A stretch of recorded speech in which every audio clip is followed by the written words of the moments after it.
Kementerian Koperasi dan UKM menemukan 20 koperasi yang menjajal usaha pinjaman online ilegal di salah satu kantor di kawasan Tendean, Jakarta Selatan. Mereka menduga 20 koperasi tersebut didirikan oleh satu oknum berinisial JS.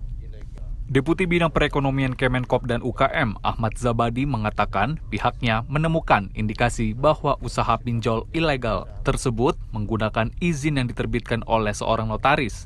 Ia menambahkan, guna melancarkan usahanya, koperasi bodong itu mencatut nama koperasi simpan pinjam yang sudah ada sehingga ia menyebut ada indikasi terjadi jual beli data anggota koperasi yang dicatut.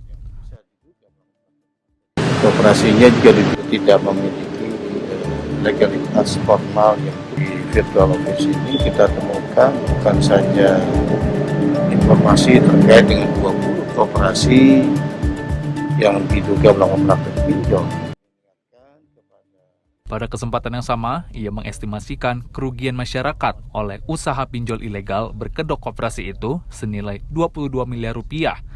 Kerugian ini baru bersumber dari satu pinjol bodong berkedok KSP, yaitu Solusi Andalan Bersama. Dia saat ini masih menghitung kerugian dari seluruh KSP tersebut. Tim Kantor Berita Antara mewartakan.